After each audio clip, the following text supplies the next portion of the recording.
সবই তো আমি বন্ধ করে দিচ্ছি। বড় টুর্নামেন্টে বাংলাদেশ দলে শুরুটা হয় বিতর্ক দিয়ে। এরপর টুর্নামেন্ট জুড়ে দলের বাজে পারফরমেন্সে সমর্থকদের হৃদয় ভাঙে। সেই সঙ্গে চলে দোয়া চাওয়া। মাঠে নিবেদন যেমনই হোক, যেন দোয়াই পারে টাইগারদের দুর্দশা থেকে উত্তরণ ঘটাতে। আরেকটি বিশ্বকাপ যখন মাঠে, বাংলাদেশ দল ফের ভরসা করছে দোয়ায়। বিশ্বকাপ খেলতে যাওয়ার আগে জিম্বাবুয়ের বিপক্ষে রান করতে সংগ্রাম।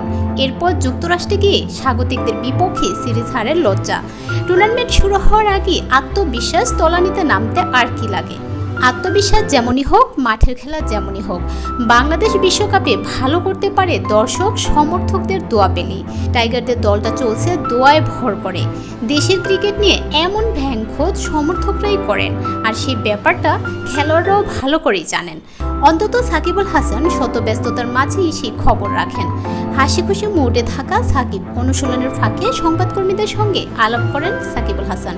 সেই সময় সংবাদকর্মীরা জানান টাইগারদের সাফল্যের জন্য তাদের দোয়া করার কথা।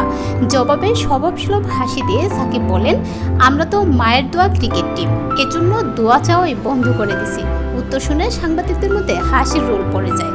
মূলত সামাজিক যোগাযোগ মাধ্যমে বাংলাদেশ দলকে মজা করে অনেকেই এই নামে ডাকে। বিভিন্ন সময় খেলোয়াড়দের অসহায় আত্মসমর্পণ করে সমর্থকদের দোয়া করার পরামর্শ দেওয়া এমন নামে ডাকা শুরু করে সমর্থকরা। 2023-এর ওয়ানডেতে বিশ্বকাপে টানা হারতে থাকা বাংলাদেশের স্পিন অলরাউন্ডার শেখ মেহেদী বলেছিলেন, বলার কিছু নাই, সবাই মিলে আমাদের জন্য দোয়া করতে পারেন। দোয়া করা ছাড়া আর কোনোই অপশন নাই।